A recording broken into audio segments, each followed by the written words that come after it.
Waalaikumsalam warahmatullahi wabarakatuh. Pertama-tama saya ucapkan terima kasihnya dulu nih Pak. Iya, Terima kasih sama-sama. banyak sudah meluangkan waktu. Ini kita akan wawancara Pak Kepala Sekolah yang luar biasa, Bapak Surya SPD, Kepala SDN 1 Gadingan. Nah, di sini saya akan mencoba ini Pak, mengajukan beberapa pertanyaan Iya, silakan. mengenai kasus-kasus yang merupakan dilema etika atau kebutuhan moral. Selama ini bagaimana nih Bapak dalam mengambil keputusan di sekolah yang Bapak pilih? Terima kasih sebelumnya. Ini satu pertanyaan yang sangat berbobot sesuai dengan saya ini sangat berbobot. Tadi apa yang disampaikan kaitan dengan dilematika itu di setiap kehidupan itu pasti dilema itu ada. Ibaratnya kita berada di persimpangan, bagaimana kita itu harus memilih jalan mana yang tepat, jalan mana yang benar sehingga tidak ada hak, tidak ada kendala di kemudian hari. Itu yang harus dijalankan dalam mensikapi dilematika. Pastinya harus mementingkan kepentingan bersama Betul Pak ya. sekali. Ya ibaratnya kita berkesimpangan, jalan mana yang harus dipilih, Iya. baik buruknya, tepat tidaknya, keputusannya ada di kita. Betul sekali. Nah, itu kira-kira langkah-langkah apa saja Pak? Atau prosedurnya bagaimana ketika Bapak menghadapi problem dilema etika? Apa yang Bapak lakukan? Yang jelas ketika kita menghadapi satu problem dilematika, itu yang pertama kita lakukan itu adalah koordinasi, ngobrol masalahnya itu seperti apa, sumber masalah seperti apa, penyebabnya seperti apa. Dari tahu seperti itu, kita cari solusinya dengan cara melibatkan orang-orang yang perlu dilibatkan untuk memecahkan masalah tersebut.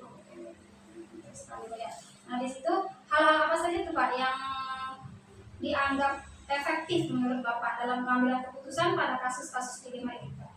Setiap pengambilan keputusan, hal yang paling tepat itu ketika berkaitannya dengan dilematika itu adalah musyawarah.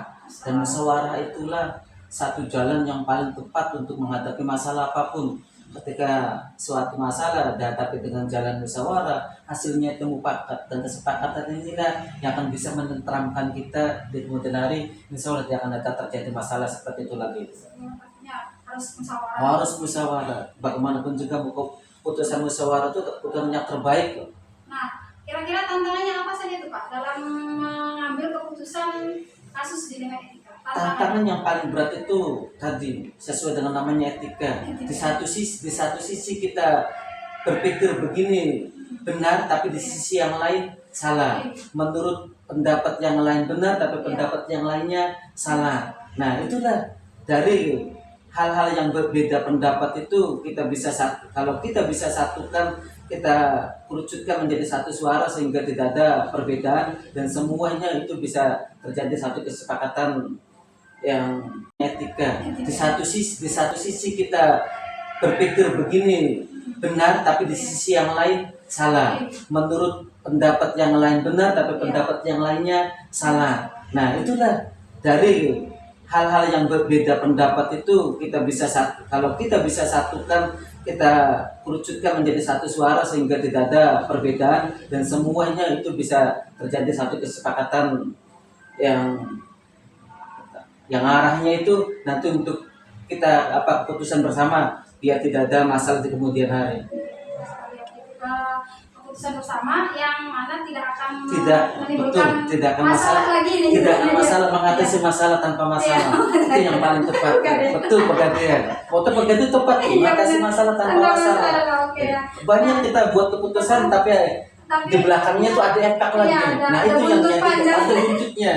Maka pergantian tepat, mengatasi masalah tanpa masalah. Betul sekali. Nah, kira-kira ketika Bapak menghadapi dilema etika ini, ada tidak penyelesaiannya diarahkan ini nih ke harus ada jadwal tersendiri nih, ada tempat tersendiri. Kira-kira kalau menghadapi dilema etika, Bapak biasanya menerapkan seperti itu tidak?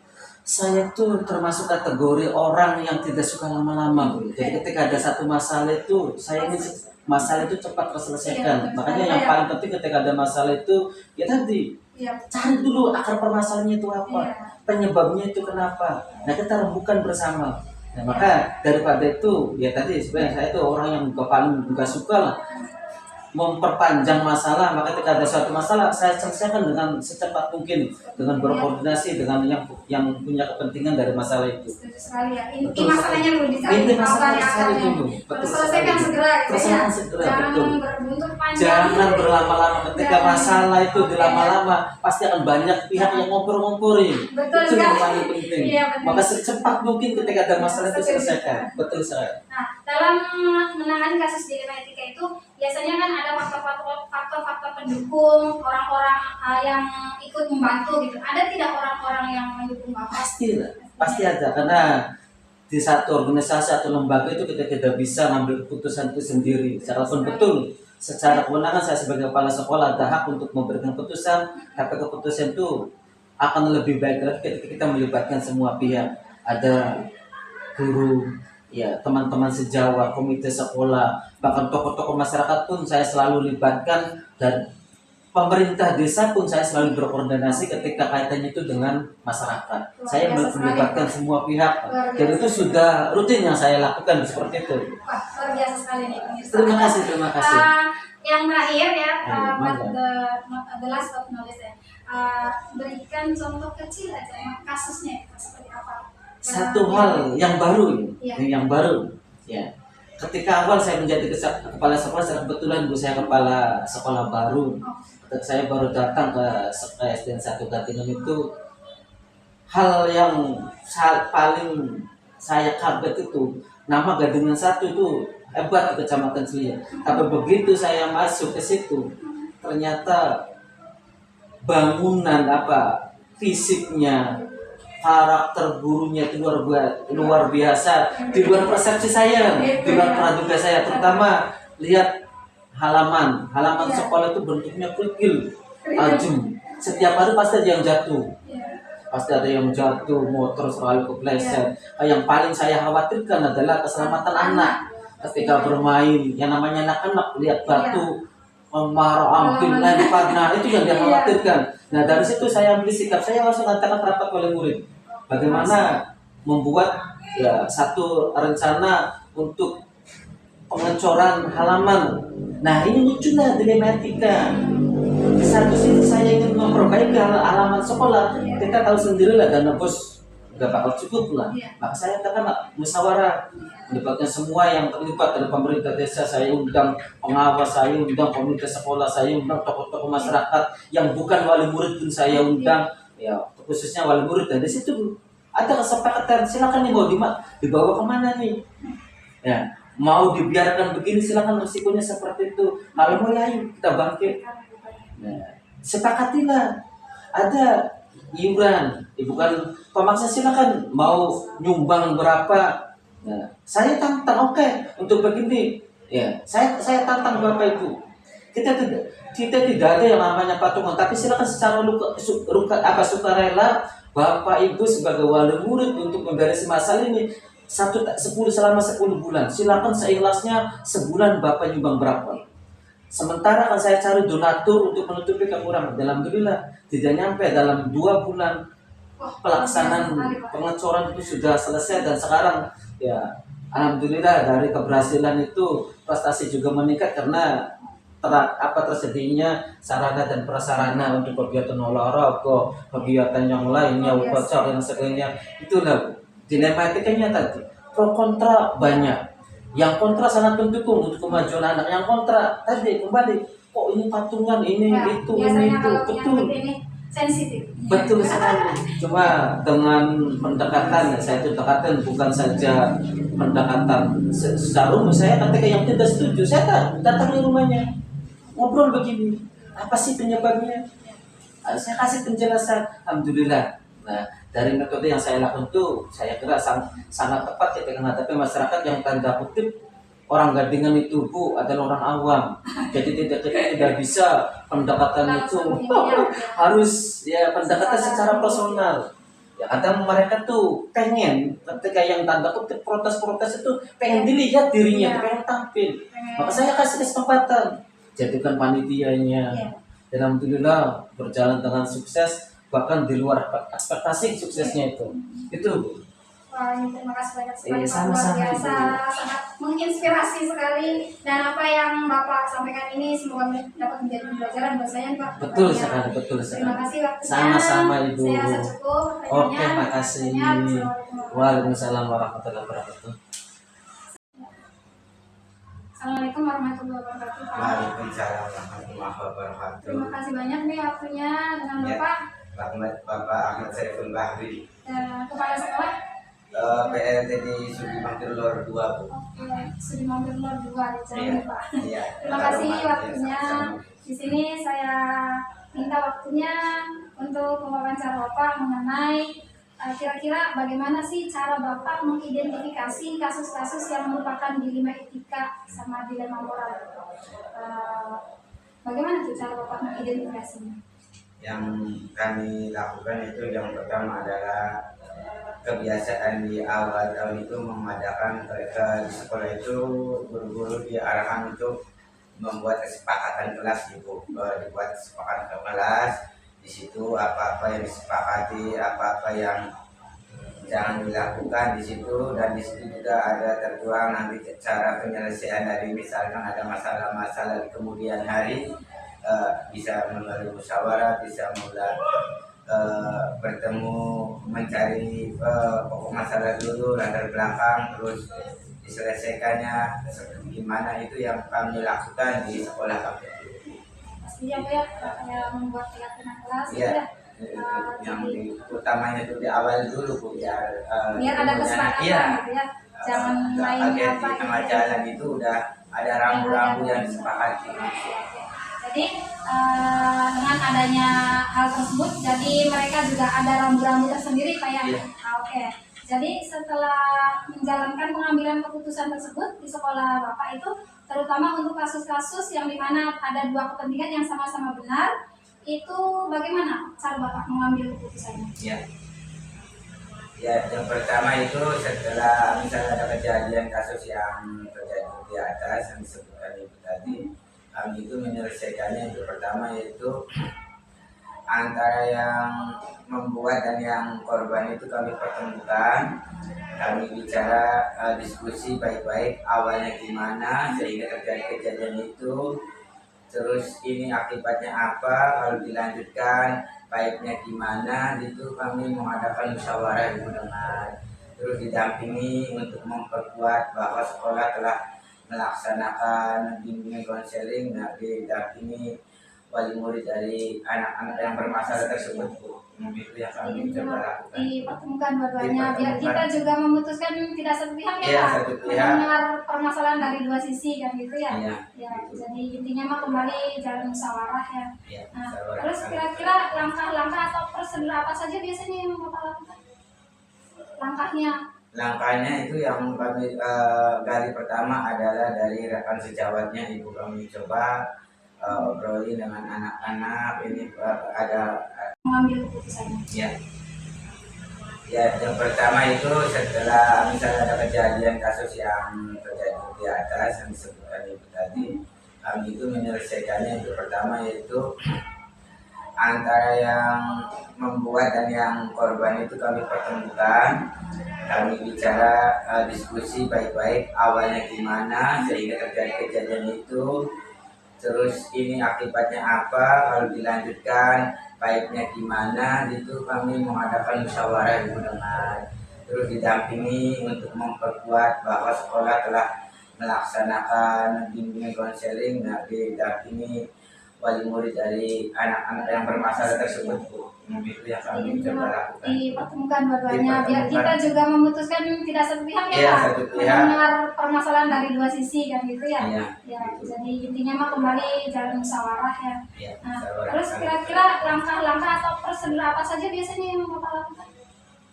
Langkahnya Langkahnya itu yang kami gali pertama adalah dari rekan sejawatnya Ibu, kami coba obrolin dengan anak-anak ini, ada rekan kalian yang bermasalah begini-begini. Oh iya Pak, nanti Bu saling Iya. menyambung bersautan. Dia si A begini-begini, si B begini-begini, gitu Bu. Setelah itu coba mengumpulkan info ya Pak. ya menggali itu Bu ya, bahan, terus coba wali kelasnya Di kelas diobrolin, ada anak yang di kelas itu bermasalah, ibu tahu belum, mau tahu deh Pak, terus gimana ibu, udah dibereskan di kelasnya belum, kalau udah jangan sampai mencuat, diselesaikan dengan cukup di sekolah aja Bu. Secara Intern itu. Oke ya. Jadi dari hal-hal tersebut tuh kira-kira hal-hal efektif apa yang dalam mengambil keputusan tersebut? Kira-kira hal efektifnya itu bagaimana? Yaitu yang kedepannya yang paling efektif ada kebersamaan Ibu, Kepentingan bersama Pak ya? kepentingan bersama di atas segala galanya, dan adil Dua-duanya dapat hadiah yang sama. dapat perhatian sama, kedudukan yang sama. Oke Pak. Terus kira-kira dalam menghadapi kasus-kasus dilema tersebut tuh, apa saja itu tantangannya gitu? Ada nggak menemukan tantangan atau dalam pengambilan keputusan Ya. tersebut? Kami yang biasa di lapangan sih Bu ya, banyak itu menemukan kejadian-kejadian sosial, masalah sosial yang kami hadapi. Yang diantaranya yang pernah kami hadapi di situ, ada 2 anak berkelahi di dalam sekolah, di rumah sekolah. Anak tersebut yang kalah itu enggak konfirmasi ke guru kelasnya atau ke gurunya, dia pulang Bu. Mau pulang. Pulang mengadu ke orang tua capek dari sawah barangkali, Iya. lihat anaknya nangis, itu orang tua kaget, emosi, langsung ke sekolah, dan bukannya orang tua itu lapor ke sekolah gurunya, malah mencari anak yang mengganggu anaknya. Jadi rame di situ ya. Pasti itu Pak, rame itu. Nanti orang tua ininya karena didatangi orang tua datang lagi, jadi Sama-sama nggak terima gitu. nggak terima. Nah itu kami coba ditarik, didamaikan untuk kedua belah pihak, dan terus juga untuk pembuatnya minta didampingi dari guru BK, dan barang ditambah barangkali untuk orang tuanya, karena itu yang datang dari orang tua, pihak perwakilan dari desa itu. Kami coba di situ, harus hari itu juga harus clear. Harus selesai Masalahnya gitu. Jangan sampai berbuntut Perselisihannya harus keluar dari selesai. sekolah clear gitu. Setuju sekali yang setuju sekali dengan apa yang Bapak sampaikan ya. Memang semua permasalahan tuh enaknya ya clear saat itu ya, jangan sampai berkepanjangan ya. Oke ya. Nah, ketika menghadapi kasus-kasus dilema etika itu ada tidak jadwal khusus nih, harus kapan diselesaikannya, atau punya tata kala atau jadwal tersendiri untuk menangani kasus tersebut, misalkan tempatnya kah, jadwalnya kah, ada tidak? Atau memang harus saat itu gitu diselesaikan? Ya. Pernah saya gini Bu ya, untuk menyelesaikan barang kasus-kasus itu biasanya kalau pihak sekolah itu pas insidental ada Bu, insidentalnya ada kejadian diselesaikan, karena di sekolah belum ada pun PK ya, barangkali cuma dari modal dari pelatihan itu. Terus beruangannya juga kan harus khusus kayak UKS itu, sekolah itu menyediakan, jadi waktunya enggak terjadwal tapi insidental, tapi ya setiap minggunya ada aja. Jadi memang disediakan tempat khusus ya kalau menangani kasus-kasus tersebut ya, ini Pak ya. Oke, setuju sekali. Setelahnya itu kira-kira ada tidak faktor-faktor pendukung yang mempermudah Bapak dalam mengambil keputusan ketika menghadapi dilema etika ini? Ada tidak yang mendukung? Faktor-faktornya apa saja itu? Orang-orangnya, lingkungannya?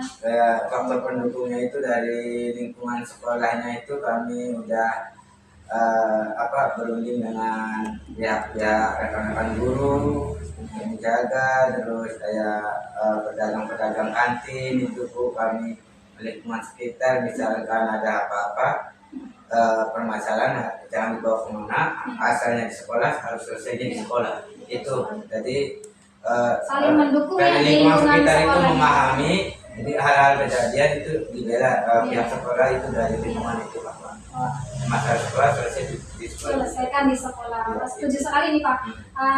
Dari apa pengalaman Bapak menangani kasus dilema-dilema etika yang terjadi di sekolah Bapak itu menginspirasi sekali buat saya ke depannya. Barangkali ini nanti kan saya juga bisa saja nih Pak menghadapi hal seperti itu ke depannya gitu kan, menjumpai murid-murid yang dengan masalah yang sama, dengan tadi penyelesaian yang Bapak sampaikan itu bisa menjadi acuan buat saya, Pak. Terima kasih banyak ya, Pak. Terima kasih waktunya, terima kasih. Saya cukupkan, Pak. Terima kasih. Wassalamualaikum warahmatullahi wabarakatuh. Waalaikumsalam warahmatullahi wabarakatuh.